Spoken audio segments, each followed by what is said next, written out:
think this was such a good one. The center people's progress from your definition of success. I have not really kept it tally about it. I always feel like I'm not doing enough. That's how I feel like. I feel like she does so much. So there is no point in me counting, oh, I've done this, you've done that. Get one ice cream and we have to both share that one. And I'll be like, why are we sharing this one? Well, this is my ice cream.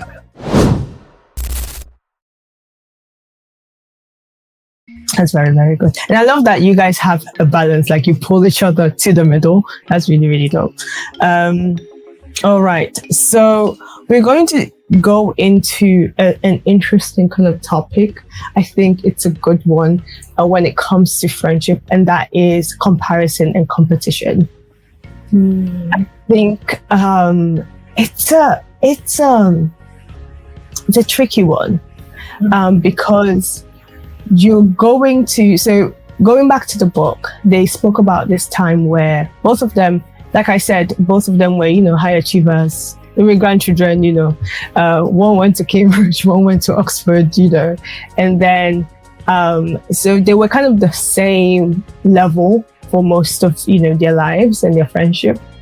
But then after they finished their undergraduate degrees, Danielle went on to, start her business, and then Renee went on to do a master's in Harvard, so in a different country as well. And it's funny because Danielle's mom would be like, when are you going to also do your master's like your friend, blah blah blah blah blah. And then Renee's mom would be like, you're doing a second master's, can you even afford to study again? And why didn't you start working? You're not gaining experience, you're just studying, blah, blah, blah. And it was hard, it was a time when they didn't really talk about it, but it was later after the fact that they were like, during that time it was a bit tough because we were in different places for the first time. And it was very easy to compare ourselves because one is getting, a degree at a prestigious university. So there is, that accolade. But then the other person is also, her business ended up being I think a 6-figure or 7-figure business. So it was a whole thing. So none of them failed. But when they first started out and it was shaky and they weren't sure if they had made the right choice, it was easy to compare. So how both of you don't work in the same field. You don't in many ways, you live different lives. So how do you manage to not have a toxic kind of competitive way of dealing with each other's wins and choices and paths, and kind of how do you not keep that competition going, and how are you able to instead celebrate each other and support each other in what you're doing? I don't think we've ever showed competition between ourselves. We've not. But I for me, comparison, yeah, but I think it's also been more from maybe our parents pointing them out and saying that they did, can't you see she did this and that and that and that. Okay. But that never made me to feel jealous of her. I would actually tell her that my mom thinks you're that great, you're good, and stuff. But then I would also voice out that maybe if it is something that I also wished for myself, I'll tell her, and it will be something that we'll pray about it together, so that you can add that to the prayer list where it's under my name. I want it to something like that, and it's. Maybe when it was, again, like I said, in high school, when my mom said, be with people that are smart, she was very good in in high school. I was so I was scrapping. So, although I wasn't her level, I wasn't jealous of it, but because I wasn't, I was able to gain out of it. She was studying, I would tag along, or if she understood something, she would teach me. I saw that was a good thing. Personally, I've as a person, I've tried not to be a person that's jealous. I can want something that someone has, and I can pray about it and say, God, I would really like to have that. But I will also pray that, God, let me be happy for that person. Yeah. So genuinely, I will be happy for you. Although it might sound like, but you want it to, yeah, but really, truly, if you say, let's go and celebrate it, I will be the first person cheering for you. Mm. So that is what I think that she also do. She does that for me. Like, she cheers for me, and we kind of balance ourselves. Our friendship is a lot about balance. We tend to balance ourselves so well. That's why I think our friendship works out. Like, maybe if it's something that I see, for example, she sees that she's so good with, the reels and creation. She's very creative. Mm-hmm. And that's the part that she will take. Maybe if there's something to do with more structure, like more discipline, more organization, I would take the lead on that, because and she will allow me. Like, we step into our roles, that what we're good at, not wanting the other person to. Now I will do everything, because there's no point you doing everything and you're not really good at it. So we do what we're good at. And so if there's something in common that we both want, then there is really no comparison, and it's not like who gets there first. It's like we're both rooting for the other ones to get it first, actually. Like, I want her to get her own first, and she wants me to get her own first. And so there's not really a competition on that.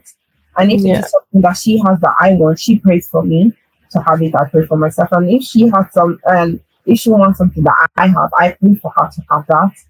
Yeah, she prays for it as well. So there's a lot of, like, we talk about it and we pray about it. And so we don't have the space to actually be jealous about it or compare about it, because we're trying to do what we can to be able to achieve it. So if we spend all that time comparing ourselves, that's so much time wasted. Yeah.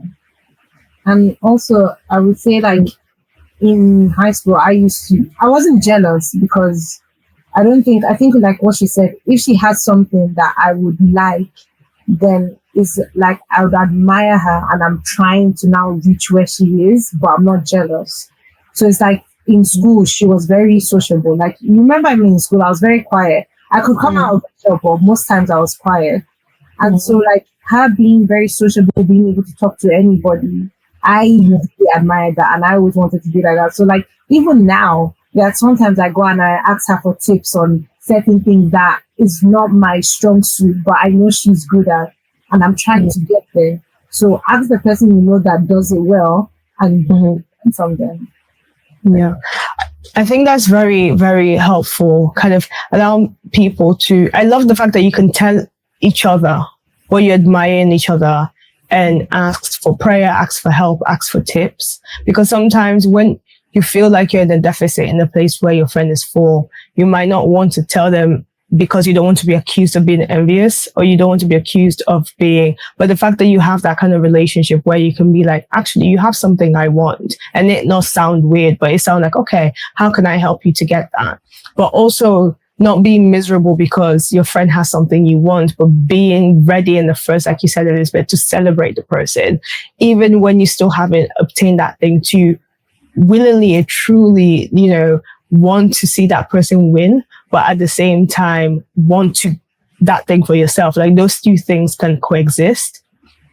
And I think when it comes to things of achievement, what the book said a few things that I want to read out, because I think they're very good tips in helping one navigate those feelings. One was that one needs to understand that not everybody has the same starting point. And not everybody also has the same obstacles in their race. Yeah. So we're not going to move at the same pace. We're not going to be kind of level for level each time.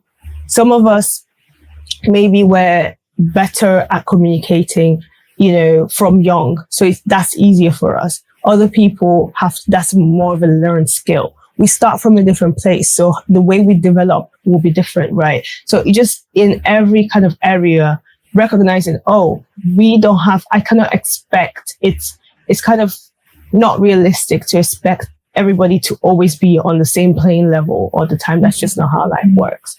that's one. The second thing also is to, like you said, having a disposition that celebrates your friends' wins and not to kind of feel like you can't be happy for someone just because you want what they have, but truly allowing yourself to bask in their joy and to, as the scripture says, rejoice with those who rejoice. I think that's really, really good. Then the other thing is to, I think this was such a good one, center people's progress from your definition of success. So don't then, because your friend has done this and you're progressing in that way, don't let that be your definition of success. So if you haven't done that specific thing, you don't feel like you're successful.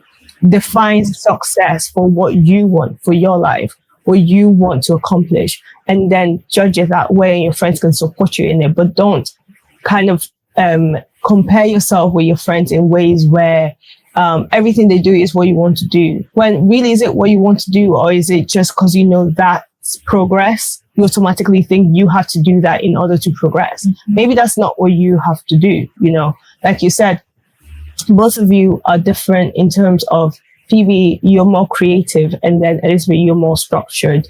You need both to create content.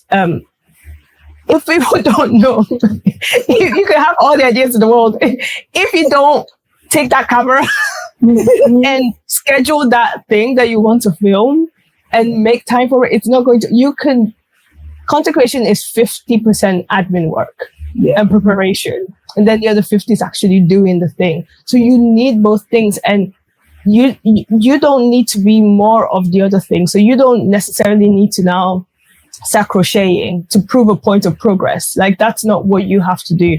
You know that this is your strength and that's what you bring to the table. So I think it's really good to recognize those things. Another one was to embrace the season that you're in and know that you're in different seasons. Sometimes I have friends that are studying, for example, and then, there's sometimes we're working, and there were times when I was studying and broke and they were working and less broke. And that kind of changes, especially now that it's not like before when you were like, okay, we are all in primary school, we are all in secondary school, we are all like, now people are doing different things.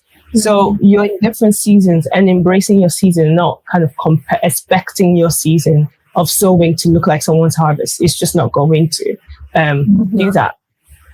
So those are all really, really good things. I want us to round up with a couple more questions, because I think I was going to skip one, but I think it's actually really important that we touch on it. And that is the theme of reciprocation. In friendship, I think it's easy to keep a tally if you want to be petty, and to be like, I always do this for you, and list to the person what you do, and then compare what they do. And it's easy to, on one hand, you want a culture of reciprocation in your friendship. You don't want one person to be the only one taking and then the other person to be the only one giving. You want it to be a give and take.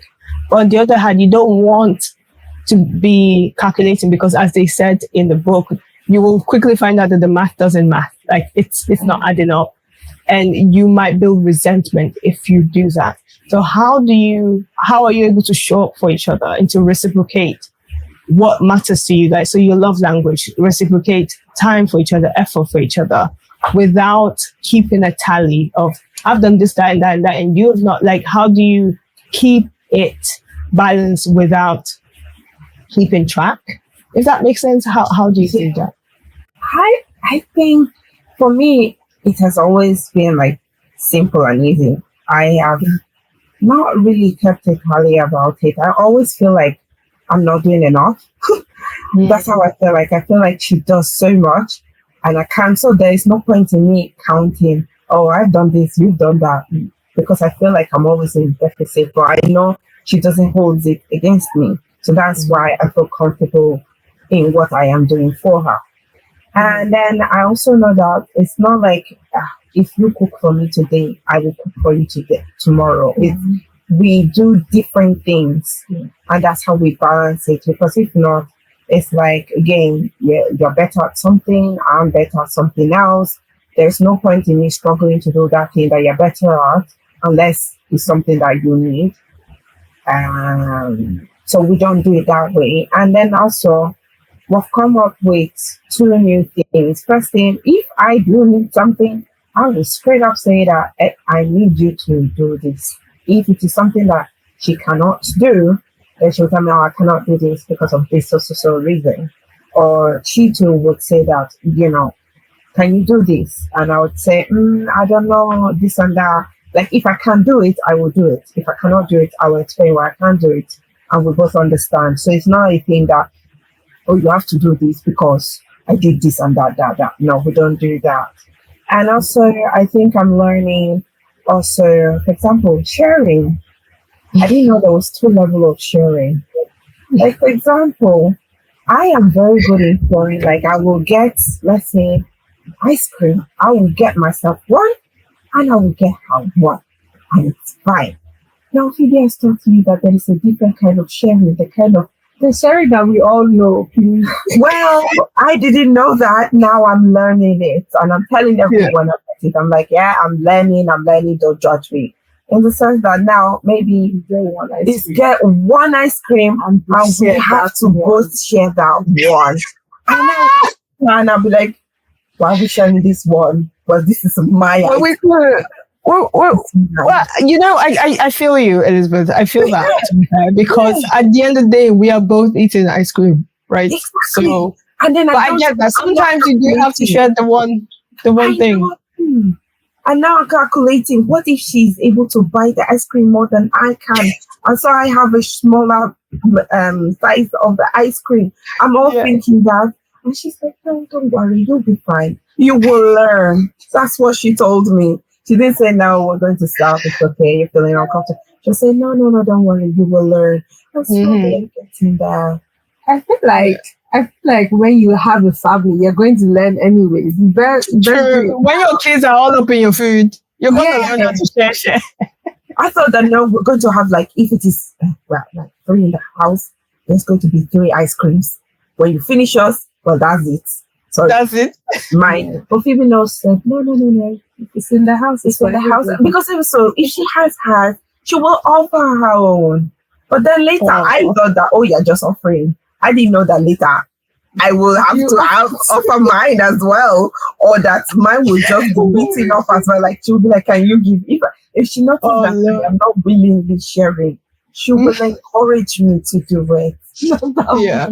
And I'm like, so it's a learning thing. And so, that's my part. That if you're friends with someone and it's gotten to the point where you can actually remember how much you've helped them versus how much they've helped you, you might need to reevaluate. And maybe it's also just a case of speaking to them, because also people that grow up with siblings, I feel like it's easier for you to share than somebody who may not have grown up with siblings. So like for us, it's something unconscious, but for somebody else, it might be a conscious effort that they have to make.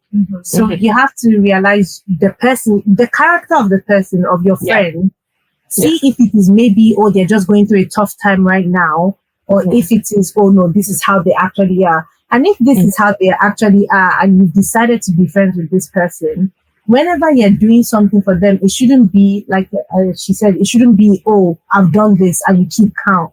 It's just you're doing it for them because you love them, and you've done it so much you don't even remember how many times you've done it. It's just like you love them and you want the best for them. You want to do things for them, but it should never come to a point where you can keep count. If you are able to, then just talk to them. See if it is something that they're intentionally doing or intentional, and then move from there. Also, because it's like Phoebe said, is that you love them, and so you think about them. And for me, it's like, I'm not keeping count. Even if she doesn't need something, I'll think, does she like this? Does she want this? So I will get it. Or if I don't have a clue, I'll say that, oh, I'm in so place. Do you need anything? So it's like, I'm not keeping count. If not, that would be one, If two, she doesn't three, have four. a clue, she will buy both. If I don't And have a ask clue, I will me buy both, after and she then has bought I'll it all. say, this is what it is. I thought that maybe you might want this. So it's not about keeping count. It's like, I love you so much that when I'm going out, I'm actually thinking, you might like this. This might be good for you. Maybe you want this and that. So you don't really keep count. You just do it. Yeah. One reason why I think it works is because you're both thinking of each other. So as you are going about it, you're thinking, oh, this person might like this thing. Let me get it for this person, right? And they're feeling the same way. So that allows it to balance each other in a way where it's not calculated. It just flows from a place of love, where you know this person doesn't just love you in words, but loves you in action.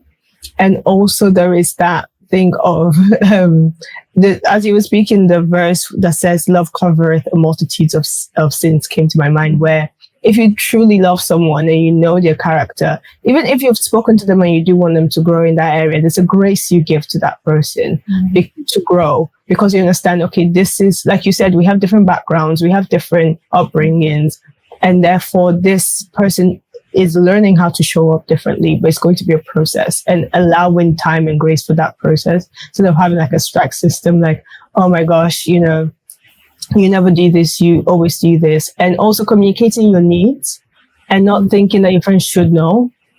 It's great if you're the kind of person that like knows everybody's needs and you're on top of it and you can read minds. That's amazing. But if you are someone that is not like that, not a lot of people are like that. So it's good to let your friend know, oh, actually, I need more time from you. I need more support in this area. I need you to think of me when you're buying ice cream, like whatever it is, think of me. And then the person can then grow in that area. So that's really good. I do. The last major... So sorry. I want to say one more thing. I think you said before about love languages. I feel like sometimes you might be showing up for someone, but they don't realize because that's not their love language. But that's how you would show that you love them. So I think being aware of your love, like what you like and what you dislike and what your friend likes and dislikes helps as well.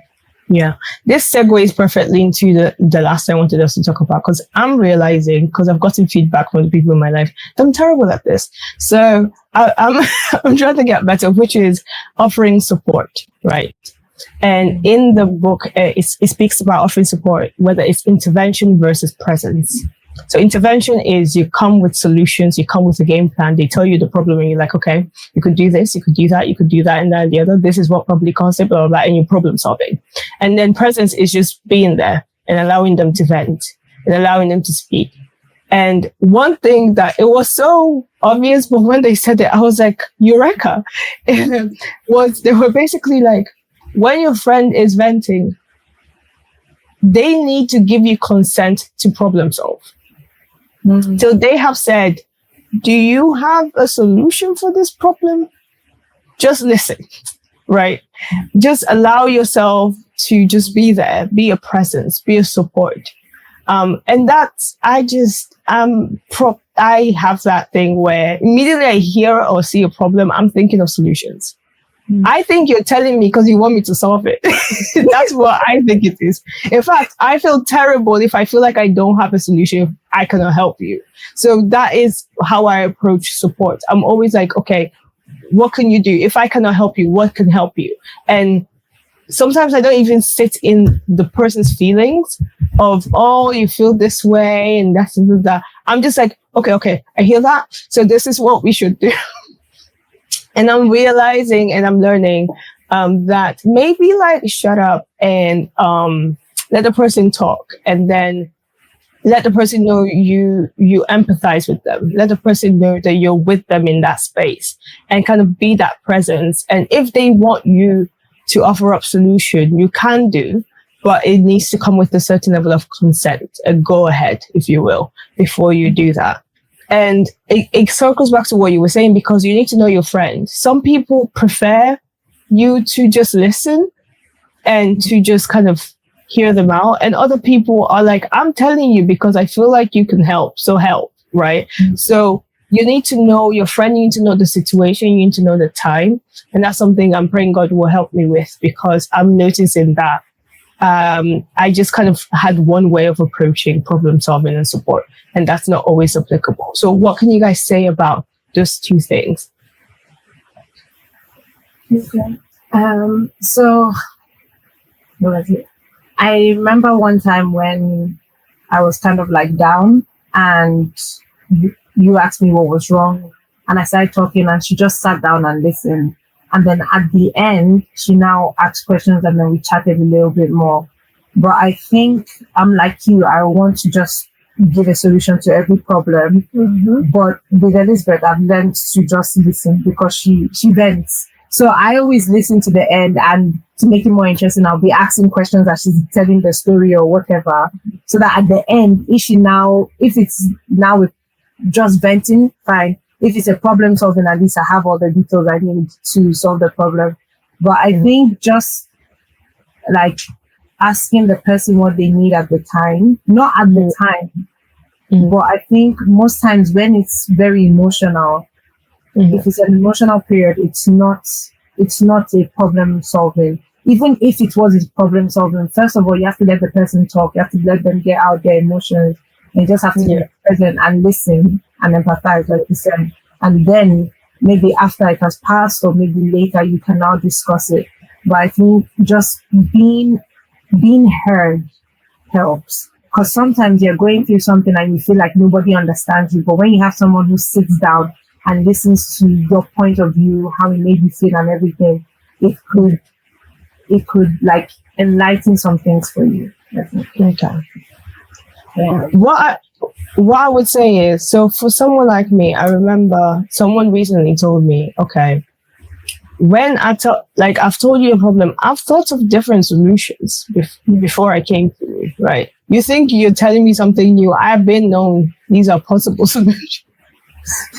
So then I'm like, okay, what? I've heard the problem. Okay. I'm not bringing in solutions because I'm being redundant, because then it lands on the person as though, oh, you think I didn't think of that, which is not what I'm trying to do. I'm genuinely trying to be helpful, right? Then it's like, how are you then? Because my bent is towards helpfulness. So how are you then helpful to someone when all they need that moment you cannot give, or you cannot offer anything in that moment? How are you still showing that presence? I don't know if I'm making sense. Okay, so you are saying that if somebody's talking to you, you have solutions, but they don't necessarily, or they've already thought about solutions, so that's not what they're there. Yeah. So you're just saying, how do you show up for them in that? How are you still like helpful? Is because okay, I'm kind of awkward. Okay, and be like, okay, I've heard you. Like, what do you say? What do you then say? Like, what do you then say that is actually helpful? Like, for example, you said something like, how do you need me to show up? Like, what can you still do that shows that support, that doesn't send to solutions because they have that sorted? Yeah. How do you still? For me, it's asking questions, because you're participating in the conversation. It's not like I'm talking to a wall. I'm asking questions like the person is painting a picture, basically. That's how I see it, by describing this problem. So it comes by you asking, maybe they are saying they have a problem at work, and they say, oh, this person is annoying me and he's doing that. And then you ask, okay, does the person do it with other people? And then they will now elaborate, no, they don't do it with other people. Okay. Does the person do it at a particular time? Like, you ask questions to show that I'm listening to you, and they're not really giving a solution. So the person is still venting. They're on their own. They're going, and they are feeling heard as well. So I've seen that by asking questions, by participating in the conversation without giving the solution but still talking, makes you think that, okay, you're listening. So you know that it's actually him and not her. You know, it's a hurt and it's not at home. You know where it's happening because you're listening to me as I'm venting, which is all I needed. Instead, if I'm just talking, and the other person is, you're like, did you actually hear me? I could have done this by myself in my room. I didn't need you. So the question part works. Which Phoebe does very well. Like she comes and she throwing those questions inside, and I continue elaborating. And also, I think when you start doing the questions, you can use the questions to first of all, they might now see like something that they might see from a different perspective when you ask certain questions, and those questions might end up leading to a solution that you might have had, but now they come to the solution themselves through your question. So don't think that you not being there or asking questions doesn't help them. It might still help them. It might not help them in the way that you wanted to go at it, but it will still help. And there is also a way of asking a question, but you're actually giving the solution in the sense that you're asking, have you seen this? Have you seen that? And then they start to add up the dots, and then you will see their outcome at the end of it.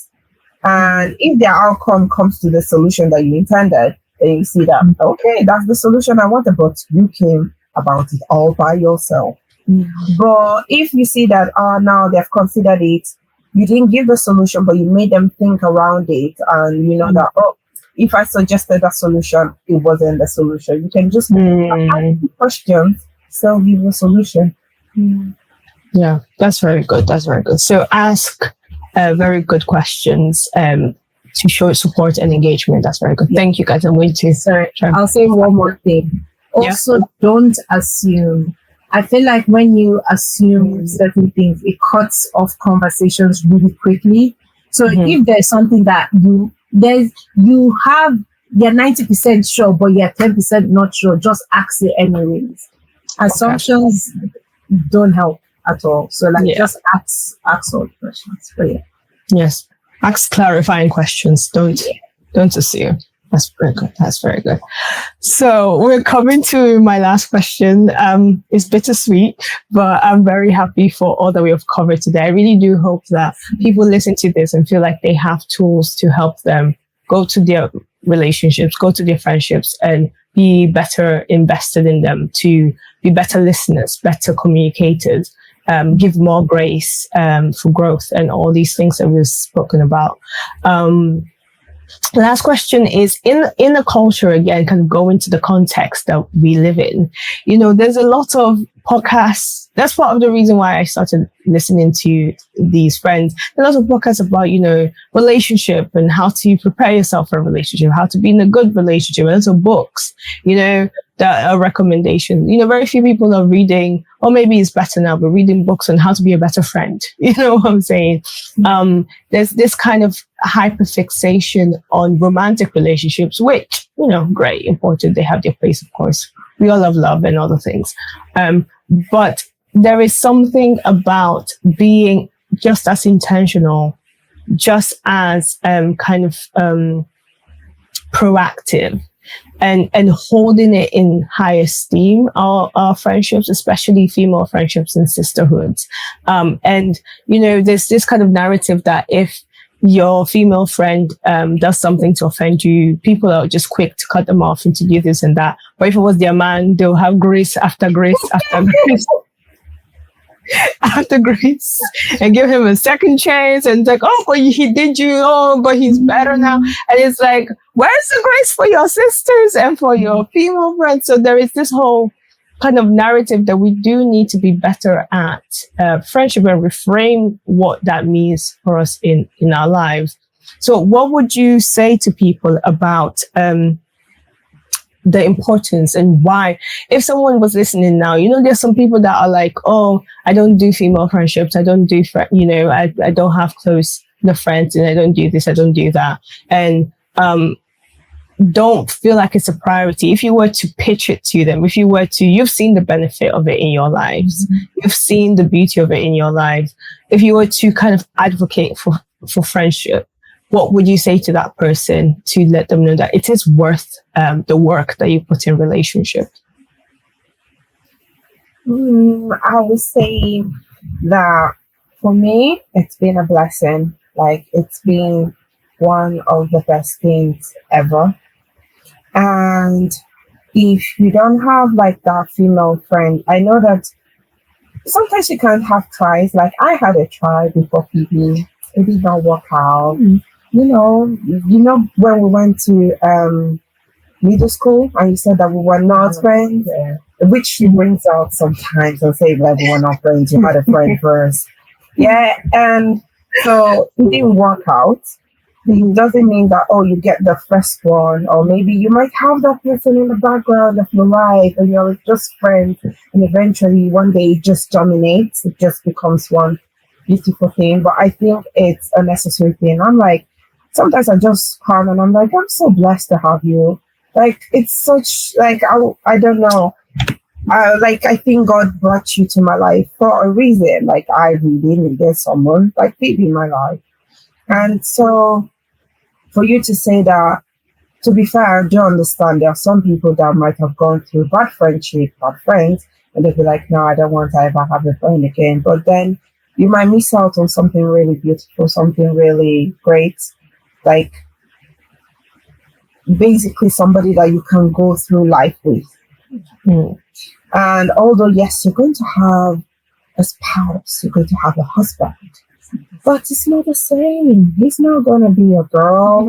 Like, he's going to be, he wasn't with you when you were like, no. He would, exactly. And then you being a girl, you've got the same things that you go, like hormones and stuff. So that one you can understand and relate to.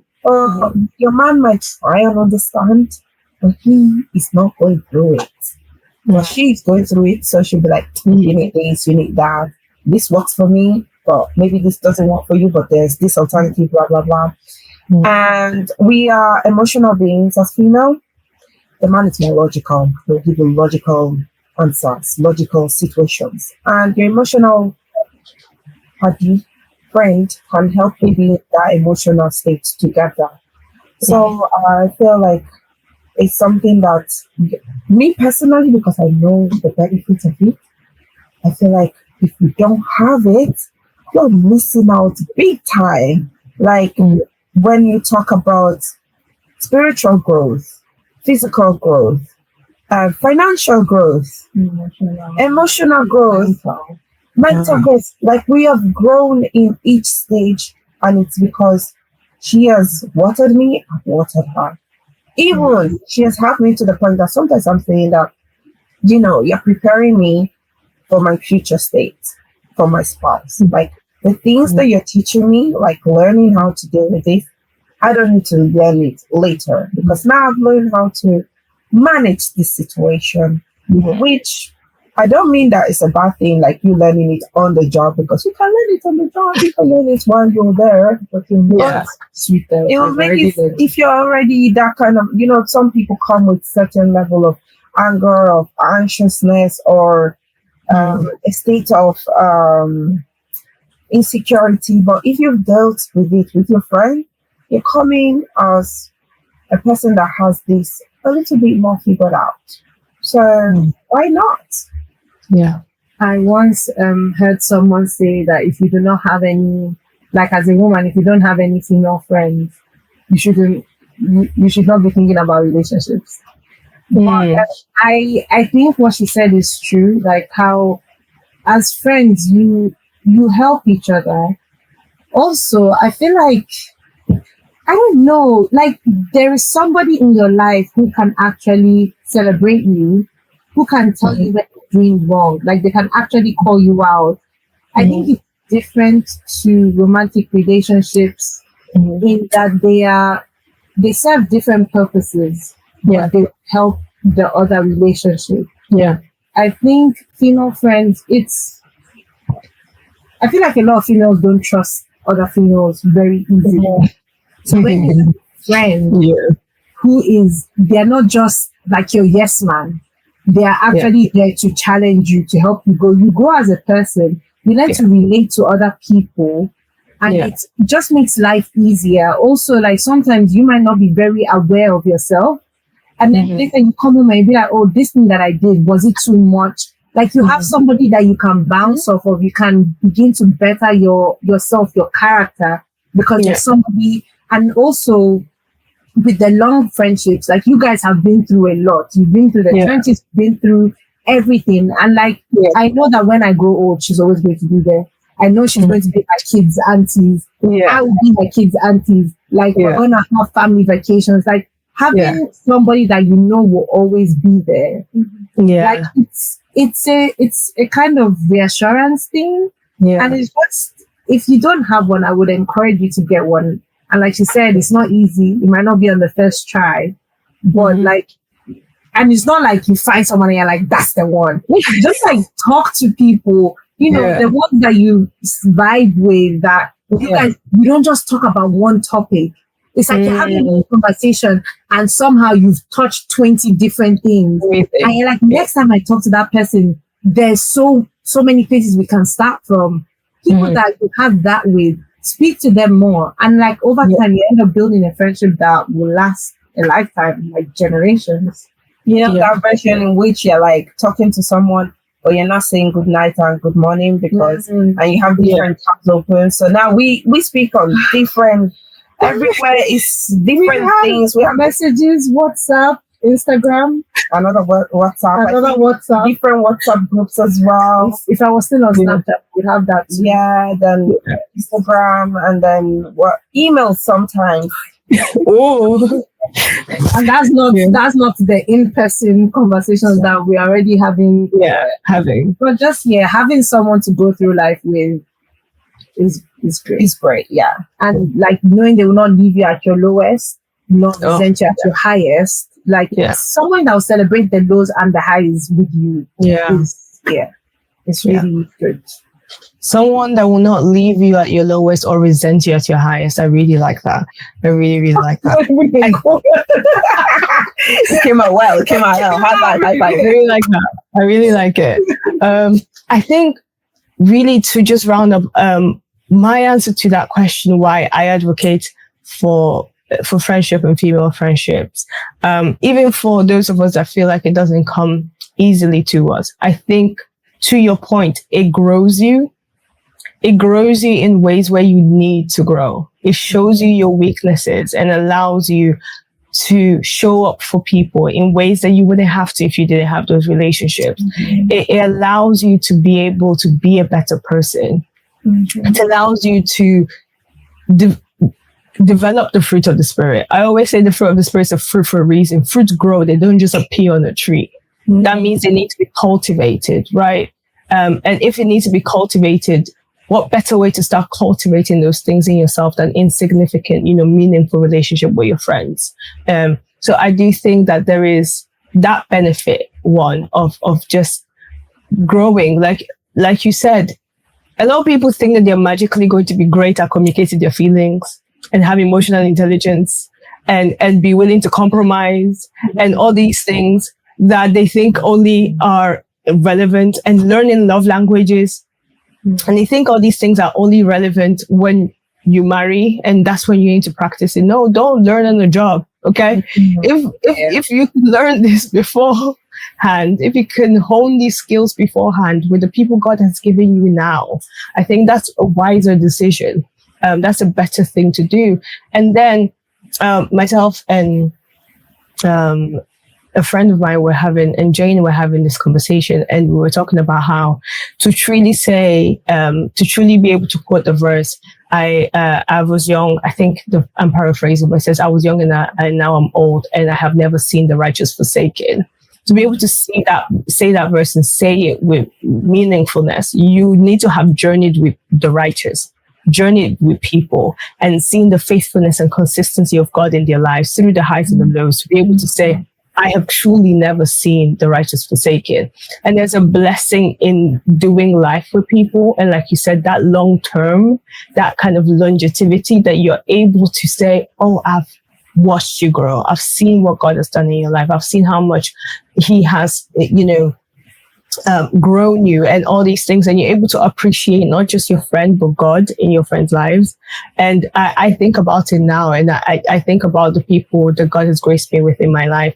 And every time they have a win, and I knew about the struggle before the win, I'm able to celebrate that win even more. because I knew what it took to get there. So those are the things. It just enriches your life in ways that don't cheat yourself, guys. Don't cheat yourself. Do the work and develop healthy friendships. Is really it is worth it. That's kind of all. I can't believe we've come to the end of it. I am so grateful to you guys again. We've even gone over time, and my brother was telling me, Rhonda, like, Rhonda, people have things to do. So I really, we've spoken for almost 2 hours. So like, thank you. Oh, nice. Thank you, guys. Thank you. It's really nice. Yeah, I'm glad you enjoyed it, because I was hoping you won't feel like a hostage situation. So I'm glad. Nah. I'm glad you enjoyed it, and I really do believe a lot of people will learn from this and and be challenged. I hope that happens. A lot of people will think about how to be more intentional in their relationships and not just waiting for marriage and all of that. So yeah, that's good. I'll end. Could I give like one piece of advice for like people Yes, please. who are in like friendships and they want to have a deeper friendship, or they just want to make a deeper friendship? I would say like ask random questions, like dilemmas, because it helps you understand how the other person thinks. It helps you learn a different point of view as well. Like we do it all the time. We're just like, if you're in this type of situation, what would you do? And from there, the conversation will now continue. Like, so I feel like that really helps you understand your friend better if you ask random things. You know, now I'm starting to understand the part where we'll be watching films with parents and they're asking us, what did you learn? We don't do exactly. We don't do what did you learn. But we'll be like, if you were this person or the circumstance, what would you? And then we'll have a full-on debate in the middle of the film. We pause the film and go on debating and saying, then you say, I see your point, but I think this. Then I see your point. And then we'll come to a kind of joint decision, or sometimes they also agree to disagree. Yeah. That's a very good tip. I think if you have someone you're already talking with and you're like, I feel like this is a cool person, it's very low, it's very like easy to do, but can turn into something deep and meaningful, because at the end of it, you feel like, oh, I know this person more and I understand the way you think more, and that will help me as well to be a better friend to you. So that's a very good tip. I'm going to use that. That's a very good one. Thank you. All right. Do you want to do all your plugs? So plug your crocheting business, plug your Instagram, plug all the things. Go on, Phoebe. Bring them all out. I'm trying to. If Elizabeth, also if you have anything to plug all the things. I just use Instagram. Why are you laughing like that, Phoebe? For do you see her? Okay, plug so all the things. My page is Dami.Low, and then I have a what's it now? Crocheting, dressmaking, sewing video that you spell it out for me. Dami.Low. I have to spell it out. Yes, DA. Yeah, you have to spell it out. I was about to say I'll put it on the screen. Spell it out. Sorry. DAMI.LO. Thank you. And then I have like my design page. It's called Design by Dami, where I crochet and I sew clothes. I'm not spelling that. Oh, it's designed _by_ Dami. Yeah. That's why. Then that's a friend. And that's a friend, because you. Yeah. She has you say the correct app. Sometimes I'm guilty that I'm not even posting anything at the moment. That's why I'm on her back. I'm like, she needs to be on that zone. And by the way, she's saying like I crochet, like just for a minute, like she does like full on outfits. Okay, let's be clear. I know I have million of them. Let's be clear. We have a logo. We have a tag. Like there are things happening here. Okay, let's be very clear. And it's not just crochet. There is also the Ankaras. Ankara as well. Yeah. This is not by her, but very soon it could be. Yeah. It's all I'm saying. Yeah. Yes. So let's be on the lookout. I don't know if your preferred site is Etsy, where you will be going, but all the things. Yeah, Shopify. I know quite a few. If you want to buy something, just DM me. Yeah. Exactly. Just DM her. It's direct. How many times can you just DM the owner and designer? Exactly. So and she does it customized. It's like one-to-one service. her people skills are amazing. So Absolutely. that's all I'm saying. That's all I'm gonna say. I know. I would know. Just saying. Exactly. We have a witness. I am. So yeah. Exactly. Yeah. Thank you guys again. Thank you. When you called and you said, "Oh, you're doing this one and you want to invite us," I was like, I was so honored Yeah. that you think that our friendship was like good enough to interview. Like That's what I thought too. It was really nice. Yeah. Definitely, yeah. Because I've been watching people from afar and I was like, okay, I've seen the consistency over the years. I've seen this, and this is worth exploring. This is worth learning from. So yeah. Thank you so much. Thank you. All right, you're welcome.